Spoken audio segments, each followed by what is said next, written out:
আটাইতকৈ বেয়া বছৰটো যদি কাৰোবাৰ যাব এবাৰ সেইটো যাব 8 নম্বৰৰ লগত যিসকল ৰৈছে 8, 17 আৰু 26 এই 2026 চনত কিছুমান প্ৰাকৃতিক দুৰ্যোগ অহাৰ সম্ভাৱনা আছে যিহেতু আগৰ আপুনি ভিডিঅ'টোত কৈছিলে টকা অহাৰ উপায় মহা উপায় দিছিলে কিন্তু টকা আহিলে নহ'ব আমি ছেভিংছো কৰিব লাগিব ছেভিংছ কেনেকৈ কৰিবলৈ পাৰিম আমি এটা এখন ঘৰৰ গোটেই বাস্তু যদি ঠিক কৰিবলৈ হয় তাৰ মূল পইণ্টবিলাক কি হ'ব ঘৰত যে আমি শুনো পিতৃদোষ এনেকুৱা ধৰণৰ সমস্যা থাকে বুলি যে কয় সেই সমস্যাবিলাক নিবাৰণৰ উপায়সমূহ কি কি পিতৃদোষ মানে হোৱাৰ আগত আমি লক্ষণবিলাক কেনেকৈ দেখা দিয়ে কি দেখা দিয়ে বাস্তুৰ ফালৰ পৰা যে চাবলৈ যাওঁ এখন ঘৰৰ মূল দুৱাৰত কি কি চিন থাকিব লাগে যাৰ ফলত উন্নতি হয় ঘৰখন কম্পিটিটিভ এক্সাম বা নৰ্মেল এক্সামবিলাক কেনেকৈ ছাকচেছ হ'ব মানে ষ্টুডেণ্টখিনিয়ে তাৰ কাৰণে কিবা মন্ত্ৰ ছাজেষ্ট কৰিব নি আপুনি 2026 যিহেতু ইলেকশ্যন আহি আছে পলিটিকেলি কেনেকুৱা যাব নমস্কাৰ মই হিমাশ্ৰী শইকীয়া আজি আমাৰ লগত আছে এষ্ট্ৰলজাৰ ৰবীন্দ্ৰ নাথ তেখেতৰ লগত আমি এতিয়ালৈকে 4টামান প্ৰগ্ৰেম কৰিছোঁ আৰু বহুত মানুহে আদৰি লৈছে মই এটা কথা মোৰ আচৰিত লাগে আমি কথাও পাতি আছিলোঁ যে আপোনাৰ ভিডিঅ'টো নিগেটিভ কমেণ্ট তেনেকৈ নায়েই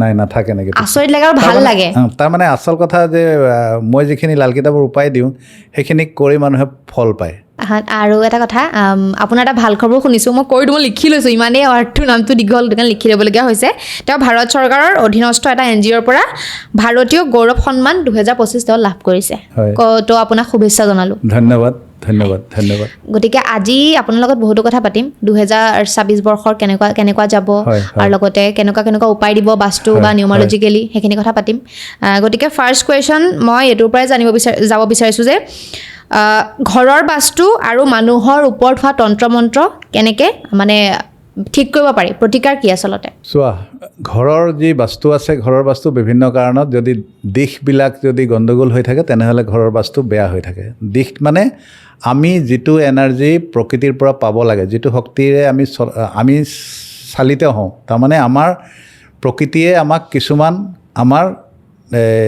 আমাক শক্তি দিছে সেই শক্তিবিলাক আমি যিটো দিশৰ পৰা পাব লাগে সেই দিশটোৰ পৰা যদি আমি নাপাওঁ তেনেহ'লে আমাৰ ঘৰত বিভিন্ন ধৰণৰ বাস্তুদোষ লাগি যায় যদি আমি ভুলকৈ থাকোঁ ইয়াৰ উপৰিও কিছুমান ক্ষেত্ৰত দেখা যায় মানে বিজ্ঞানে কি কয় নাজানো কিন্তু কিছুমান ক্ষেত্ৰত দেখা যায় ময়ো মোৰ লাইফত মোৰ এষ্ট্ৰলজি লাইফত মই পাইছোঁ মানুহৰ ঘৰত কিবা কিবি কৰি দিয়া যেনেকৈ তন্ত্ৰ মন্ত্ৰ কৰি দিয়া মানুহৰ ওপৰতো কৰি দিয়া প্লাছ মানুহৰ ঘৰতো কৰি দিয়া ইয়াত বিজ্ঞানসন্মত একো যুক্তি নাই যদিও বস্তুটো মানিব লাগিব যে তাৰমানে এইটোৰ কাৰণে যে একো এটা হোৱা নাই কিন্তু ঘৰখনত অশান্তি সৃষ্টি হৈছে ভাল এখন ঘৰ চলি আছে খুব ধুনীয়া মানে পৰিয়াল চলি আছে তাৰপিছত কোনোবা হিংসা মানুহ হ'ল তেওঁলোকৰ কাৰোবাৰ লগত কাজিয়া হ'ল ওচৰ চুবুৰীয়া হওক বা তেওঁলোকৰ বংশৰে মানুহ হওক বা অন্য কোনোবা মানুহ হওক তাৰপিছত কি হয় তেওঁলোকে কিছু তন্ত্ৰবিদ্যা প্ৰয়োগ কৰে তেওঁলোকৰ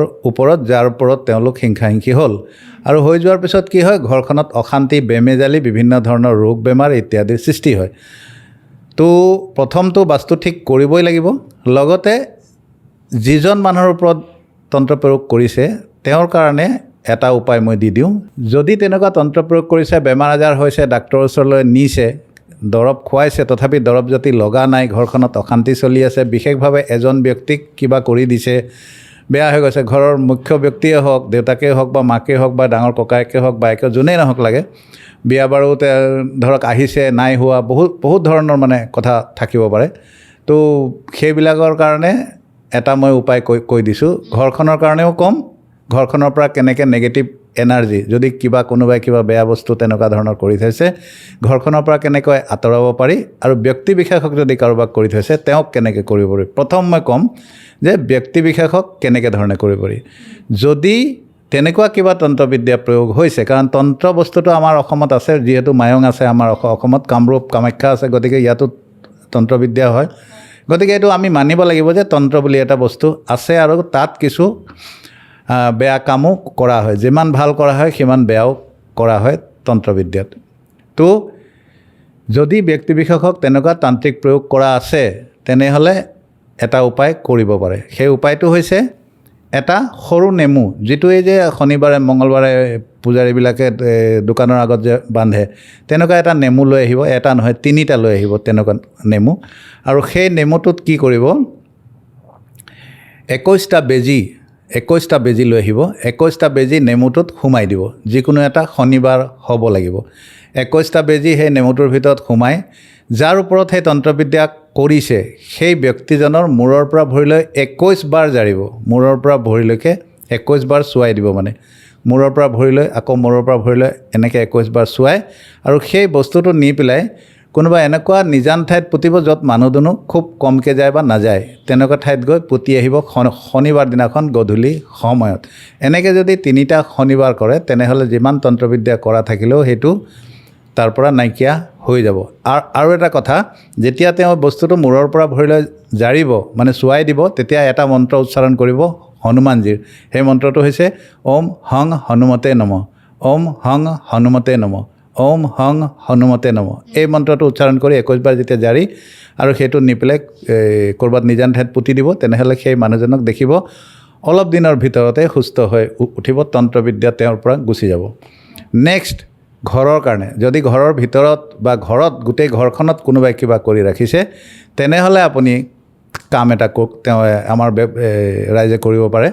সেইটো হৈছে এটা নাৰিকলৰ খোলা ল'ব লাগিব, যে নাৰিকলটো হেৰি কৰি দিয়া য'ত নাৰিকল নাথাকিব, মানে নাৰিকলৰ খোলাত আধালৈকে মিঠাতেল ল'ব, আধালৈকে মিঠাতেল লৈ তাত অলপ সেন্দুৰ দিব, অলপমান মাটিমাহ দিব, অলপমান ক'লা তিল দিব, আৰু এটুকুৰা এই গোল নেমু যিটো থাকে সেই গোল নেমু এটুকুৰা কাটি তাৰ ওপৰত দি দিব।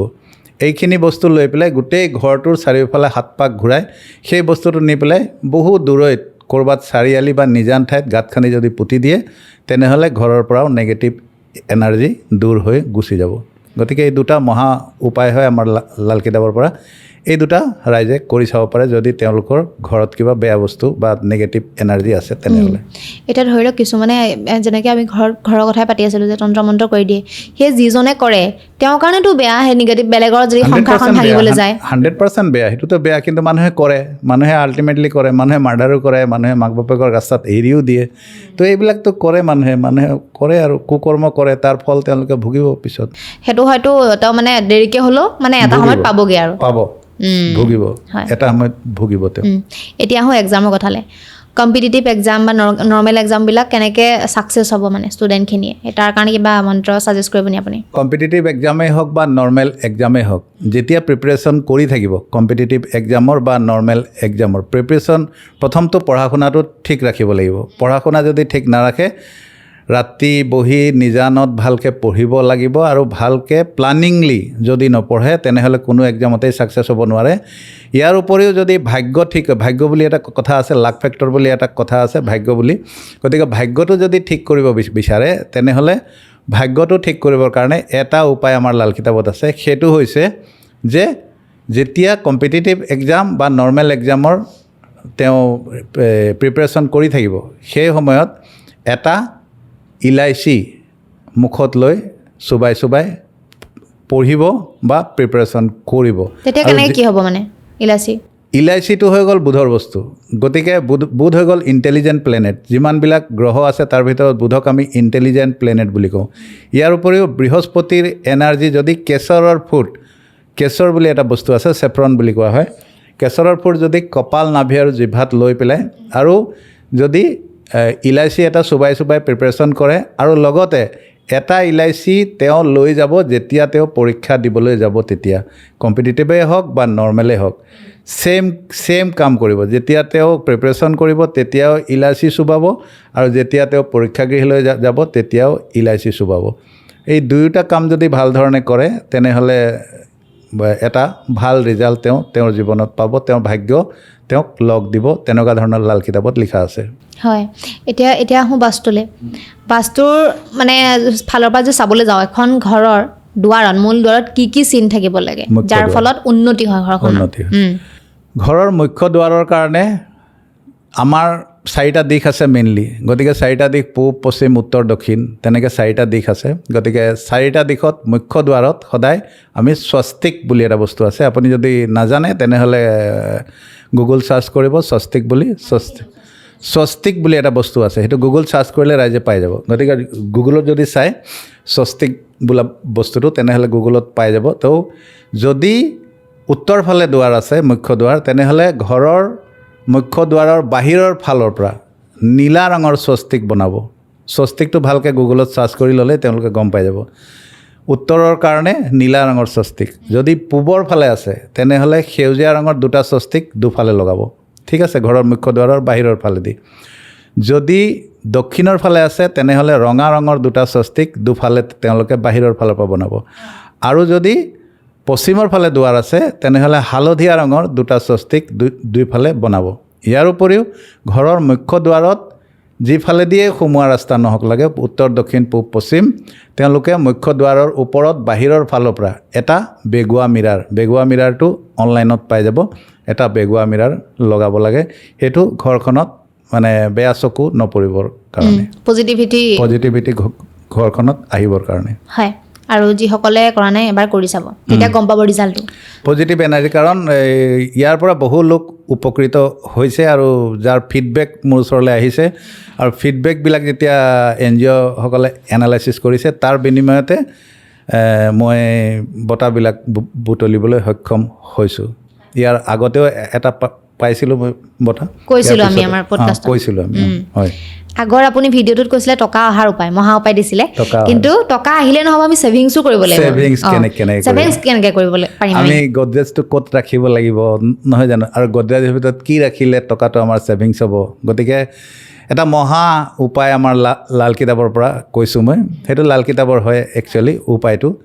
গতিকে ৰাইজে কৰি চাব পাৰে। তো যাৰ শুক্ৰ ভাল আছে শনিত, শনি ভাল আছে, বা যিসকলে ব্যৱসায় কৰে বা যিসকলে চাকৰিও কৰে, সকলোৱে কৰি চাব পাৰে। যেনেকুৱাই নহওক, যদি টকাটো সাঁচি ৰাখিব বিচাৰে তেনেহ'লে তেওঁলোকে তেওঁলোকৰ গডৰেজটো ছাউথ ৱেষ্ট, যিটো দক্ষিণ পশ্চিম কোণত উত্তৰমুৱাকৈ যদি ৰাখে চুকত, তেনেহ'লে ভাল ফলাফল পাব। কাৰণ উত্তৰ পশ্চিম দিশটোক আমি মহালক্ষ্মীৰ দিশ বুলি কওঁ, যিটো নৈৰিত কোণ বুলি কোৱা হয়। তাত ৰাখিব আৰু উত্তৰমুৱাকৈ খোলাকৈ ৰাখিব। লগতে কেছ বক্স যিটো থাকে গডৰেজত, কেছ বক্সত কি কৰিব, নাভি অংশ বুলি এটা বস্তু আহে, নাভি অংশ 11টা ল'ব। লগতে হালধীয়া কড়ি বুলি এটা বস্তু আহে, হালধীয়া কড়ি ল'ব 7টা, 11টা নাভি অংশ আৰু 7টা হালধীয়া কড়ি। এই দুইটা বস্তু দুইটা বস্তুতে হালধি অলপমান লগাই দিব, ধুনীয়াকৈ হালধি তিয়াই মানে তাক হালধীয়া কৰি দিব দুইটা বস্তু, আৰু ৰঙা কাপোৰত বান্ধি যদি গডৰেজৰ ভিতৰত থয় তেনেহ'লে তেওঁলোকৰ সাঁচতীয়া ধন থাকিবলৈ লয় বুলি আমাৰ লাল কিতাপত লিখা আছে। ইয়াৰ লগতে যদি এটা শ্ৰীযন্ত্ৰমটো অনলাইনতে পাই যাব, শ্ৰীযন্ত্ৰম আনি পেলাই আৰু যদি প্ৰাণ প্ৰতিষ্ঠা কৰা হয়, শ্ৰীসুক্তম বুলি এটা কিতাপ এখন আছে। গতিকে শ্ৰীসুক্তমৰ বিষয়ে তেওঁলোকে অনলাইনতে পাই যাব, ইউটিউবত পাব। গতিকে শ্ৰীসুক্তম পাঠ কৰি শুকুৰবাৰ দিনাখন যদি শ্ৰীযন্ত্ৰমটোক জাগৃত কৰি আৰু তাক যদি গডৰেজৰ কেছ বক্সত থোৱা হয়, তেনেহ'লেও ধন ছেভিংছ হ'ব, মানে সাঁচিব পাৰিব। য'ত টকা তেওঁলোকে ৰাখিছে তাত তেওঁলোকে ৰাখিব পাৰিব। শ্ৰীযন্ত্ৰমটো ৰাখোঁতে অলপমান সাৱধান হ'ব লাগিব যে তেওঁলোকে কইনছ, মানে 1 টকীয়া 2 টকীয়া 5 টকীয়া 10 টকীয়া তেনেকুৱা কইনছৰ ওপৰত যাতে অলপমান ৰাখে শ্ৰীযন্ত্ৰমটো, তেতিয়াহ'লে ভাল ফলাফল পাব। আৰু শ্ৰীযন্ত্ৰমটো ক্ৰিষ্টেলৰ যদি হয় তেতিয়াহ'লে ভাল, ক্ৰিষ্টেল শ্ৰীযন্ত্ৰম তেওঁলোকে পাই যাব অনলাইনত। হয়, এতিয়া এই ঘৰত যে আমি শুনো পিতৃদোষ এনেকুৱা ধৰণৰ সমস্যা থাকে বুলি যে কয়, সেই সমস্যাবিলাক নিবাৰণৰ উপায়সমূহ কি কি? বহুত আছে, লাল কিতাপত বহু মানুহক দিয়া হয় এইবিলাকৰ উপায়। তো কৈ দিছোঁ মই 2টা।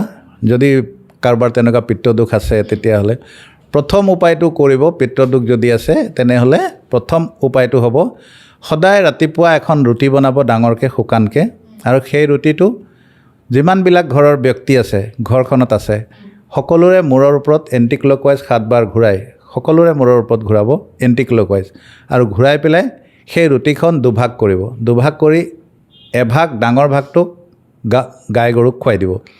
দ্বিতীয় এটা ভাগ থাকি গ'ল, সেইটো আকৌ দুভাগ কৰিব। তাৰে এভাগ কাউৰী বা চৰাইক ঘৰৰ চালত দিব আৰু এভাগ কুকুৰক খুৱাই দিব। এই উপায়টো যদি কণ্টিনিউৱাছলি কৰে, কাৰণ যিকোনো উপায় আপুনি কৰিব লাগিব, আপুনি যদি নকৰে তেনেহ'লে উপায়ৰ কোনো লাভ নাপায়, কৰিব লাগিব। যিসকলে কৰিছে তেওঁলোকে লাভ পাইছে। তো যদি এই উপায়টো কণ্টিনিউৱাছলি কৰি থাকে তেনেহ'লে এটা সময়ত দেখিব ঘৰখন আপোনাক খুব সামান্য লাগিছে, ভাল লাগিছে, ঘৰখনত থাকি ভাল লাগিছে। লগতে ঘৰৰ বাস্তুৰো কথা আছে। গতিকে বাস্তুত কেইটামান ফেক্টৰ আছে, সেইটো আমি পাতিম বাৰু, যিখিনি মানে হ'বই লাগিব বা তাত যিবিলাক নীতি আছে সেইবিলাক মই কৈ দিম। আৰু এটা নেক্সট পিতৃদোষৰ উপায়টো হৈছে যে যদি আপুনি আপোনাৰ ঘৰখনত তেনেকুৱা লাগিছে যে বোলে কিবা পিতৃদোষ আছে, তেনেহ'লে সদায় গধূলি আৰতি কৰ্পূৰ যিটো আছে তাৰ ওপৰত আৰতি কৰ্পূৰটো জ্বলাই পেলাই অলপমান আৰু গোটেই ঘৰ ঘূৰাই তাত যদি লং দি জ্বলায়, আৰতি কৰ্পূৰৰ ওপৰত অলপ লং দি গোটেই ঘৰখনত ঘূৰাই দিয়ে আৰু বাহিৰত নি পেলাই দিয়ে বস্তুটো ডেইলি যদি কৰে, সেইটোৰ পৰা আপুনি বহুতখিনি লাভালাভ পাব। আৰু এটা পিতৃদোষৰ উপায় মই কৈ দিছোঁ, যদি ঘৰখনত তেনেকুৱা পিতৃদোষ আছে নিচিনা লাগিছে, তেনেহ'লে আপুনি যিকোনো এটা বৃহস্পতিবাৰ দিনাখন যদি তুলসী গছ আছে, তুলসী গছৰ শিপা অকণমান উঠাই পেলাই আৰু তুলসী গছৰ শিপাৰ লগত অকণমান যদি চাউল, তুলসী গছৰ শিপাটো খুব ধুনীয়াকৈ চুচি মেলি আৰু ধুই চফা কৰি তাতে অলপমান চাউল যদি ৰঙা কাপোৰত বান্ধি ঘৰৰ দুৱাৰত বান্ধি দিয়ে, তেতিয়াও বহু পিতৃদোষ নাশ হয় বুলি আমাৰ লাল কিতাপত লিখা আছে। পিতৃদোষ মানে হোৱাৰ আগত আমি লক্ষণবিলাক কেনেকৈ দেখা দিয়ে, কি দেখা দিয়ে? সেইবিলাকে ঘৰখনত বেমেজালি, ঘৰখনত অশান্তি, যিকোনো কাম কৰোঁতে তাত মানে বাধা আহি যাব, সেইবিলাকে যিকোনো কাম কিবা এটা কৰিম বুলি মানুহে ভাবিছে, সেইটো হৈও যায়, কথাও হ'ল, কিন্তু আল্টিমেটলি লাষ্ট মমেণ্টত গৈ পেলাই নহ'ল, সেইবিলাকৰ কাৰণে পিতৃদোষ বুলি কোৱা হয়।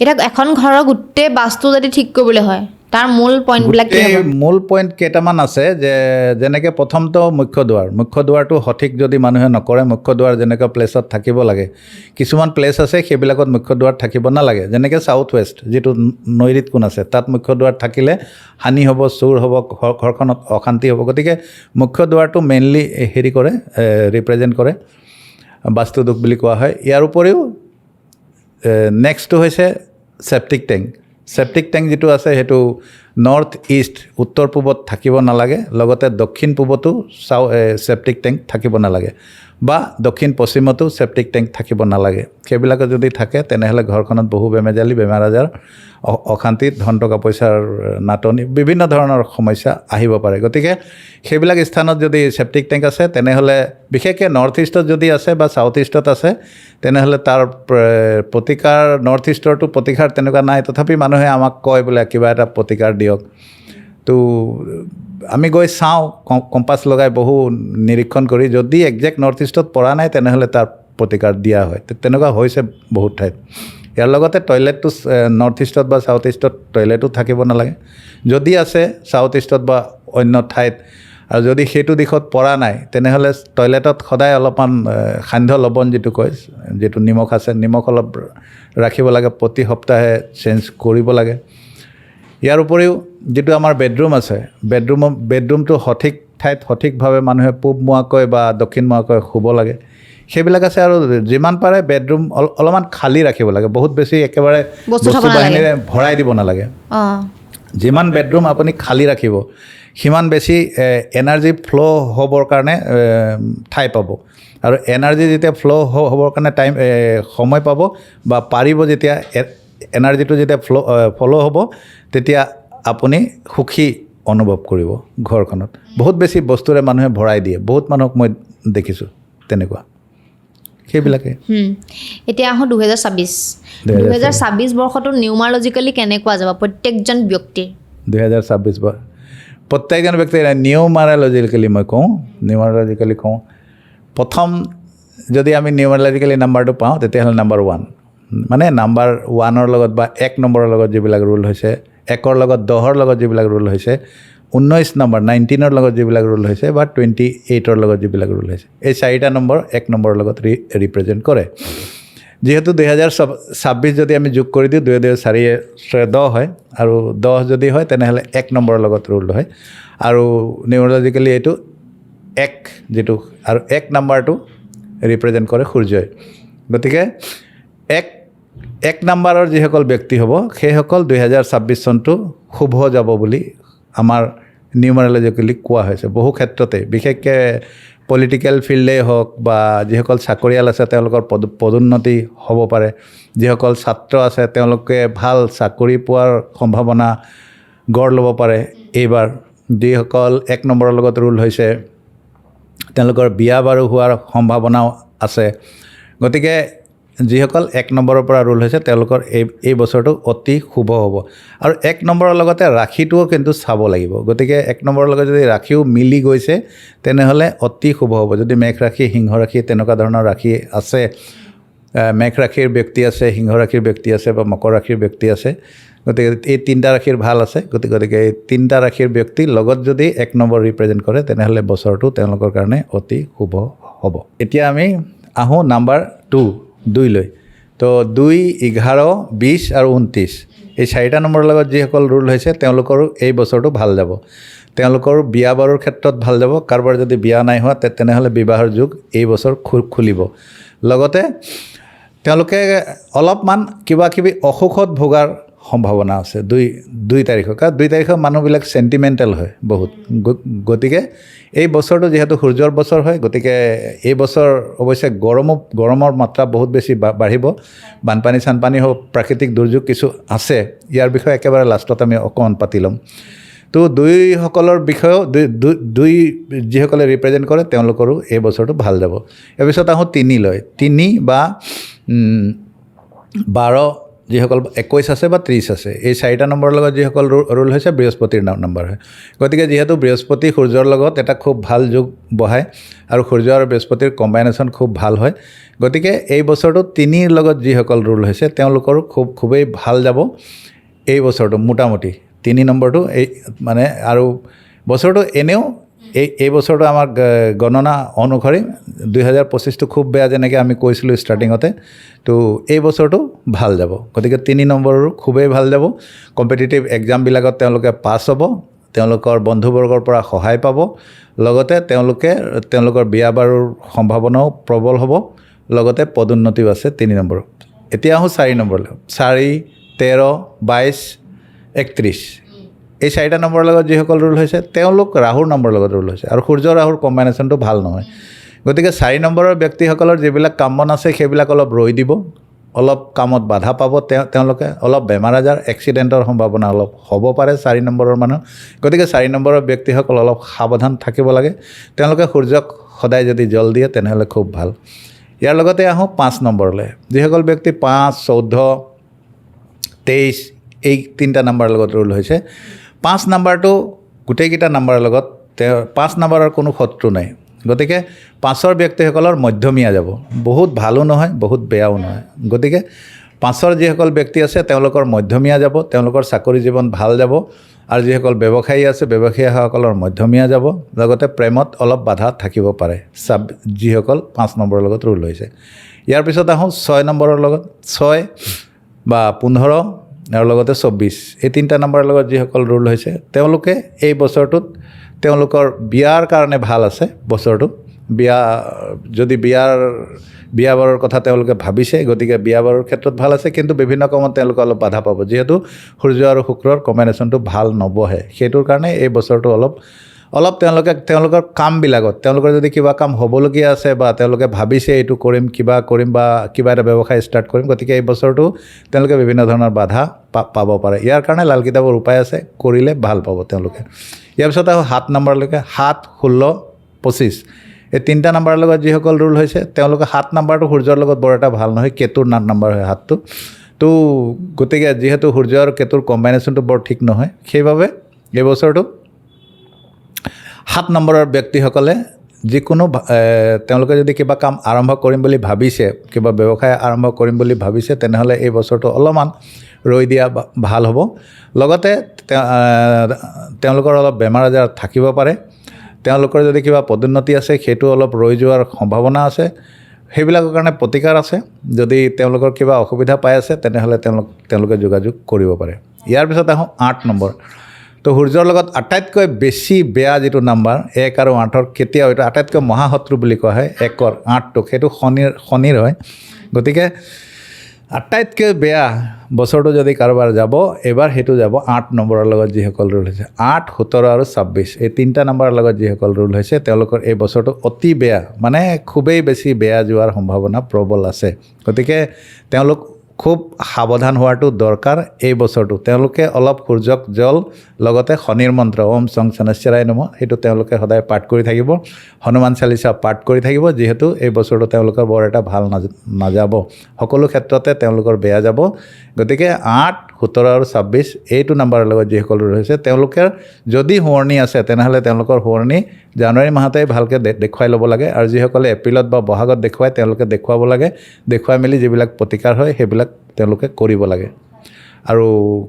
কৰাটো বাঞ্ছনীয় 8ৰ লগত যিসকল ব্যক্তি এই বছৰ ৰুল্ড হ'ব মানে 2026ত গতিকে তেওঁলোকৰ বেয়া আছে গতিকে তেওঁলোকে প্ৰতিকাৰ আৰম্ভণিতে কৰি ল'লে ভাল ইয়াৰ পিছত আহিলোঁ 9 নম্বৰ হৈছে মংগলৰ লগত ৰুল হোৱা নম্বৰ আৰু সূৰ্য যিহেতু যদি ৰজা হয় তেনেহ'লে মংগল সেনাপতি হয় তো মংগলৰ লগত যিবিলাক ৰুল হৈছে তেওঁলোকৰ এই বছৰটো শুভ যাব অতি শুভ যাব সকলো কাম তেওঁলোকৰ হ'ব যদি তেওঁলোকে চাকৰিত আছে পদোন্নতি হ'ব লগতে তেওঁলোকৰ বিয়া বাৰুৰ ক্ষেত্ৰতো তেওঁলোকে আগবাঢ়িব পাৰে নতুন ব্যৱসায় তেওঁলোকে আৰম্ভ কৰিব পাৰে গতিকে 9 নম্বৰৰ মানুহবিলাকৰ মোটামুটি ভাল যাব আৰু 9 নম্বৰৰ যিসকল ব্যক্তি আছে তেওঁলোকেও সূৰ্যক সদায় যদি জল দিয়ে তেনেহ'লে ভাল ফলাফল পাব আৰু এটা কথা জানিব মন গৈছে 2026 যেহেতু ইলেকশ্যন আহি আছে পলিটিকেলি কেনেকুৱা যাব পলিটিকেল কোনো ধৰণৰ মই মন্তব্য আজিলৈকে মই ইমান মোৰ লাইভ প্ৰগ্ৰামো মই কৰিলোঁ বা পডকাষ্টো মই কৰিলোঁ কিন্তু পলিটিকেল মন্তব্যৰ পৰা মই অলপ মানে দূৰত থাকোঁ গতিকে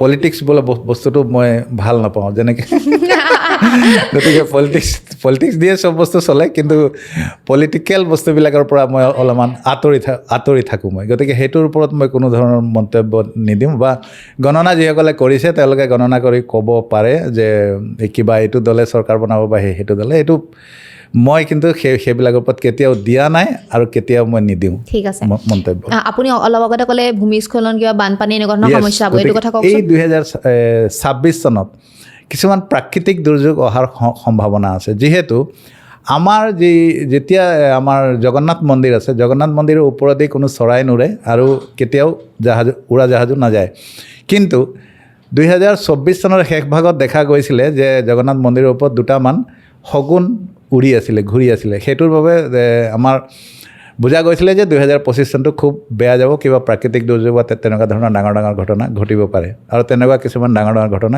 ঘটিলেও আমি আমাৰ অসমৰ এটা ইমান ডাঙৰ এটা ৰত্ন কি বুলি ক'ম এতিয়া আমাৰ ইমান ডাঙৰ এটা ৰত্ন আমি হেৰাই দিলোঁ গতিকে 2025 চনটো আমাৰ অসমৰ বাবে অতি অশুভ আছিলে বাকী আৰু বহুত ডাঙৰ ঘটনাও ঘটিলে প্লেন ক্ৰেছ হ'ল বহুত ডাঙৰ ঘটনা ঘটিলে তো 2026 চনতো প্ৰাকৃতিক দুৰ্যোগ কিছু আহিব পাৰে যিহেতু আমাৰ যি জগন্নাথ মন্দিৰ আছে তাৰ ওপৰত কিছু শগুন দেখা গৈছে উৰা গতিকে এইটো প্ৰাকৃতিক দুৰ্যোগ বা কিবা এটা বা দুটা ডাঙৰ তেনেকুৱা ধৰণৰ ঘটনাৰ ইংগিত দি আছে গতিকে ভূমিকম্প হ'ব পাৰে ভূমিস্খলন হ'ব পাৰে ডাঙৰ লগতে জুই লগাৰ সম্ভাৱনাও আছে আৰু অতিপাত বানপানী এইবিলাক 2026 চনত হোৱাৰ সম্ভাৱনা আছে প্ৰাকৃতিক কিছু দুৰ্যোগ গতিকে মানুহ অলপমান সাৱধান থাকিব লাগে অলপ নামঘৰলৈ গৈ অলপমান নাম গুণ গাব লাগে মন্দিৰলৈ অলপ যাব লাগে গতিকে অলপ আধ্যাত্মিকতাত আহিব লাগে মানুহ তেতিয়াহ'লে মানুহ আধ্যাত্মিকতাক যদি নাহে ঈশ্বৰৰ যদি শৰণাপন্ন নহয় তেনেহ'লে নিশ্চয় মানুহ দিগদাৰ পাব নহয় জানো আৰু এটা কথা মাজতে এড কৰিব বিচাৰোঁ আপোনাৰ ফিডবেকৰ যিবিলাক ভিডিঅ' সেইবিলাক মই দেখিছোঁ আৰু সেইটোৰ ওপৰতে মানে এনালাইচিছ কৰি আপোনাক এৱাৰ্ডটো দিয়া হৈছে কিবা ক'ব বিচাৰিব নেকি আপুনি তাৰমানে মোৰ ওচৰলৈ যিবিলাক ব্যক্তি আহে তেওঁলোকক মই যিমানবিলাক প্ৰতিকাৰ দিওঁ মানে লাল কিতাপৰ পৰা দিয়া হয় একচুৱেলি আৰু লাল কিতাপটো বহুত পাৰফেক্ট এটা এষ্ট্ৰলজি হয় তো লাল কিতাপৰ উপায় মই নিজে পাইছোঁ আৰু সেইটো আগতেও মই পডকাষ্টবিলাকত কৈছোঁ সেইটোৰ কাৰণে যিসকলে ভালকৈ লাল কিতাপৰ উপায় কৰিছে তেওঁলোকে জীৱনত চাকৰি পাইছে বিয়া বাৰু হৈছে তেওঁলোকৰ বিভিন্ন ধৰণৰ সমস্যা বেমাৰ আজাৰৰ পৰা ডক্তৰকতো দেখাইছে বেমাৰৰ কাৰণে তাৰ উপৰিও লাল কিতাপৰ উপায় কৰিও বহুত মানুহৰ বহুত কিবাকিবি ভাল তেওঁলোকৰ হৈছে ঘৰখনতো ভাল আহিছে যেতিয়া মই বাস্তু চাই দিছোঁ আৰু সেই ফিডবেকবিলাক মোৰ ওচৰত আছে সেইটো মই পঠিয়াই দিম সেইটো মাজত লগাই দিবা মই স্ক্ৰীনত লগাই দিম ফিডবেক মই 2-3টা দি দিম বহুতটো আমি দিব নোৱাৰোঁ ফিডবেক গতিকে মোৰ ওচৰত আছে যিমানবিলাক পডকাষ্ট মোৰ আৰু পডকাষ্ট আছে সেইবিলাকতো ফিডবেক মোৰ আছে আৰু এই ফিডবেক এতিয়া যিবিলাক মই পাইছোঁ সেইবিলাকো মই দি দিম ফিডবেকবিলাক। গতিকে ফিডবেকবিলাক যেতিয়া দেখিব ৰাইজৰ মনত এটা বিশ্বাস আহিব নহয় জানো? গতিকে ফিডবেকবিলাক দিয়া হয় আৰু তাৰ ওপৰতে বেছ কৰি পেলাই ফিডবেকবিলাক তেওঁলোকে গোটেই অসমতে এনালাইচিছ কৰি থাকে। যিসকল NGO আছে, যিসকলে NGO চলায়, মানে যিসকলে ৰাইজৰ কাৰণে কাম কৰি আছে তেওঁলোকৰ ওপৰত কিছুমান সমীক্ষা চলায় তেওঁলোকে NGOবিলাকে। আৰু এই ফিডবেকবিলাক যেতিয়া গম পায় দেখে তেওঁলোকে, তেতিয়া সেই আৰু মানুহক লগতে সোধ পোছোত তেওঁলোকে বহু ঠাইত কৰে আৰু তেনেকৈ কৰি পেলাই তেওঁলোকে এৱাৰ্ডবিলাক দিয়ে। তো আগতেও মই পাইছোঁ এটা, আৰু এইটো ভাৰত চৰকাৰৰ এটা NGOৰ পৰা পাইছোঁ। তো ফিডবেকবিলাক মই দি দিম। মোৰ মানে যেতিয়া নেকি মোৰ ছোৱালী মেট্ৰিক দিব তাৰ 10 দিন আগত মই টিভিত দেখিছিলোঁ। তেতিয়া টিভিত দূৰদৰ্শনত ছাৰে প্ৰগ্ৰাম কৰিছিল, এই হোটেল ৰাজ পেলেচত বহিছিল। তেতিয়া মই গৈছিলোঁ, মনে মনে গৈছিলোঁ, কাকো কোৱা নাছিলোঁ মই কথাখিনি, যিহেতু মোৰ হাজবেণ্ডে মনা নাছিল। তাৰপিছত যেতিয়া ছাৰে মই খালি ডেট অফ বাৰ্থটো দিলোঁ, ছাৰে একেলেঠাৰে গোটেইখিনি কথা কৈ দিলে। কোৱাৰ পিছত মোৰ এনেকুৱা লাগিলে যে ছায়েন্সত পঢ়াব কৈছিল। তেতিয়া আমাৰ মানে ফাইনেন্সিয়েল কণ্ডিশ্যন ইমান ভাল নাছিল, সেইটো কাৰণে মই ক'লোঁ মইতো ছায়েন্সত পঢ়াব নোৱাৰিম। তেতিয়া ছাৰে ক'লে তেতিয়াহ'লে ঠিক আছে, তুমি আজিৰ পৰা বোলে শুই মেট্ৰিক দিবা, চাবা তুমি 3-4টা লেটাৰ লৈ পাছ কৰিব। তাৰপিছত আমাৰ মোহন বাৰীত যিহেতু গাড়ীৰ প্ৰব্লেম থাকে, সেইটো কাৰণে মই টিউশ্যনো নিদিলোঁ ছোৱালীক। তাৰপিছত 2 মাহমান টিউশ্যন কৰি টিউশ্যনো নিদিলোঁ। তাৰপিছত তাই ছায়েন্সত 93 মাৰ্কছ লৈ কেনে 3টা লেটাৰ লৈ ষ্টাৰ মাৰ্ক লৈ কেনে লেটাৰ লৈ কেনে তাই পাছ কৰিলে। বাইদেউ দুয়োজনী ছোৱালীয়ে ছাকচেছ হ'ল, দুয়োজনী ছোৱালীয়ে ছাকচেছ হ'ল, লগত তেওঁ দুয়োজনী ছোৱালীৰে জব হ'ল। ডাঙৰ ছোৱালীজনী যেনেকৈ কৈছিলোঁ গভৰ্ণমেণ্ট জব হ'ল, হয়নে? এতিয়া তাই PWD এছিষ্টেণ্ট ইঞ্জিনিয়াৰ হ'ল। তাৰপিছত আৰু সৰুজনী মানে প্ৰাইভেট কোম্পানীবিলাকত বহুত বেলেগ জেগাত বাহিৰে মানে পুৰা দেশ মানে তাই ফুৰি আছে। দুয়োজনী এতিয়া বাইদেউ বিয়া পাতিব বিচাৰিছে, গতিকে বিয়াৰ কাৰণে ল'ৰা আহিছোঁ মানে পুষ্টিখিনি বিচাৰ কৰি। ঠিক আছে, আমি বহুত কথা পাতিলোঁ। এতিয়া লাষ্ট সোধোঁ, আপোনাৰ চেম্বাৰ ক'ত কেনেকৈ বহে? যিখিনি অডিয়েঞ্চে চাই আছে, আপোনাৰ জানিব বিচাৰিব, যাব বিচাৰিব, আপোনাৰ গৈয়ে থাকে ইতিমধ্যে বহুত মানুহ। প্ৰথম য'ত মোৰ নিজৰ ঘৰ আছে ৰূপাই চাইডিং, তিনিচুকীয়া জিলাত পৰে। তিনিচুকীয়া জিলাত ৰূপাই চাইডিং মোৰ ঘৰ আছে। তাত মই চাওঁ যিকেইদিন মই বাহিৰত নাথাকোঁ সেইকেইদিন। আৰু ৰূপাই চাইডিং মেইন চেম্বাৰ আৰু গুৱাহাটী মোৰ মেইন চেম্বাৰ। গুৱাহাটীত মই মাহত এবাৰ, কেতিয়াবা মাহত 2বাৰ অহা হয়। তো গুৱাহাটীৰ কাৰণে মোৰ নাম্বাৰ কিছুমান আছে, যিটো ফ্লেছ চলি আছে। তো সেই নাম্বাৰবিলাকত মোক যোগাযোগ কৰিব লাগিব। লগতে লখিমপুৰত মোৰ চেম্বাৰ আছে। ইয়াৰ উপৰিও যোৰহাটত মোৰ চেম্বাৰ আছে আৰু শিৱসাগৰত চেম্বাৰ আছে। শিৱসাগৰ, যোৰহাট, লখিমপুৰ, গুৱাহাটী আৰু মোৰ য'ত নিজৰ ঘৰ আছে ৰূপাই চাইডিং, তাত মোৰ চেম্বাৰ আছে। এইকেইটা চেম্বাৰতে মই মানুহ চাওঁ। ইয়াৰ লগতে গোটেই অসমতে বাস্তু চোৱা হয়। যিসকলে মাতে বাস্তু চাবৰ কাৰণে গোটেই অসমতে, মানে শদিয়াৰ পৰা ধুবুৰীলৈকে বাস্তু চাই ফুৰোঁ গোটেই। আৰু গুৱাহাটীতো চোৱা হয়, সকলো ঠাইতে মানে শদিয়াৰ পৰা ধুবুৰীলৈকে বাস্তু য'তেই যেনেকৈ মাতে ৰাইজে তেনেকৈ গৈ বাস্তু চোৱা হয়। বাকী যোগাযোগ কৰিবলৈ বিচাৰিলে আপুনি নাম্বাৰটো মই দিয়ে দিম, আছে আগৰ নাম্বাৰটো আছে। সেই নাম্বাৰটো স্ক্ৰীণত লগাই দিম। যিসকলে যোগাযোগ কৰিব বিচাৰে তেওঁলোকে কৰি ল'ব পাৰিব, ফোন কৰি ল'ব পাৰিব। ফোন তেওঁ ৰিচিভ কৰে, গোটেইখিনি এটেণ্ড কৰে, মই গম পাওঁ মানে তেওঁ নিজে কৈছে। চব মই মোৰ এছিষ্টেণ্টক যদি মাৰে, যিটো 7896708451, এইটো এছিষ্টেণ্টৰ হয়। আৰু 9101475511, সেইটো মোৰ নাম্বাৰ হয়। তো সেই দুটাত যেতিয়াই মোক ফোন কৰিব। ৰাতি কিন্তু 10টা বজাৰ পিছত নাপায়, আৰু ৰাতিপুৱা 6টা বজাৰ পিছত মই ফোন, ৰাতিপুৱা 6টা বজাৰ পৰা ৰাতি 10টা বজালৈকে, 9:30 10টালৈকে। কাৰণ মই অলপ সোনকালে শুওঁ আৰু সোনকালে উঠোঁ। আৰু সেইটো সকলোৱে কৰিব লাগে, বেষ্ট। সেইটো এটা ভাল মানে স্বাস্থ্যৰ কাৰণে কৈ দিলোঁ। বাকী আপোনালোকৰ কেনেকুৱা লাগিছে আজি এপিছডটো কমেণ্ট কৰিব, ভিডিঅ'টো যিমান পাৰে শ্বেয়াৰ কৰিব, আৰু লগতে যোগাযোগৰ নাম্বাৰ দি দিম, যোগাযোগ কৰি ল'ব। আৰু যদিহে আমাৰ এপিছডবিলাক চাই ভাল পাই আছে, আমাৰ চেনেলটো ছাবস্ক্ৰাইব কৰি দিব। ধন্যবাদ।